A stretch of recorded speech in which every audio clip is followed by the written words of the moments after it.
Morgan இந்த படத்தை வந்து நான் ஒரு 3 மாசம் முன்னாடி படம் பார்த்த உடனே நான் சொன்னேன் விஜயண்ணா சார்கிட்ட, இந்த படம் சூப்பரா வரும் சார், கண்டிப்பா மிகப்பெரிய லெவல்ல ரெஸ்பான்ஸ் வரும் அப்படின்னு சொன்னேன். அப்படியா சார், அப்படியா சார் அப்படின்னாரு. ஏன்னா அவர் எடுக்கிற ஒவ்வொரு படமும் சூப்பரான படம் தான். ஆனா அவர் எப்பவுமே ஒரு சின்ன ஒரு வரி இருந்துட்டே இருக்கும், இந்த படம் வந்து எனக்கு ஒரு பிரேக் த்ரூ படமா அமையுமா, நான் பெரிய லெவல்ல ஜெயிக்க முடியுமா அப்படின்ற ஒரு கொஸ்டின் மார்க் எப்பவுமே அவருக்கு இருக்கும். எல்லாமே அவர் நடிக்கிற படமா இருந்தாலும் தயாரிக்கிற படமா இருந்தாலும் அவருக்கு வந்து ஒரு சின்ன வரி இருந்துட்டே இருக்கும். ஏன்னா அடுத்த கட்டம் போனோம் அப்படின்னு பரபரப்பா இயங்குற ஒரு நடிகர் தயாரிப்பாளர் தான் விஜயானந்தி சார். பரபரப்புன்னா நம்மளுக்கெல்லாம் 365 நாள் 24 மணி நேரம் தான் இருக்கு, அவருக்கு மட்டும் 760 நாள் இருக்குன்னு நினைக்கிறேன்.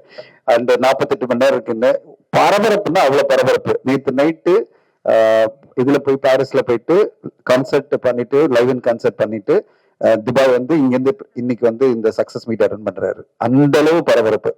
ஒரு வாரம் இருந்தாலும் இப்போ நேற்று நைட்டு இன்னைக்கு காலையில ஏர்லி மார்னிங் ஃபிளைட் லேண்ட் ஆகுது 5 மணிக்கு, இங்க 10 மணிக்கு வந்து சக்சஸ் மீட்ல வர மாட்டாங்க, அந்த அளவு டயர்ட் ஆயிடுவாங்க. ஆனா அதெல்லாம் இல்ல, இந்த படம் என் கமிட்மெண்ட், நான் வருவேன் அப்படின்னு சொல்லிட்டு அந்த உழைக்கிறார் பாருங்க.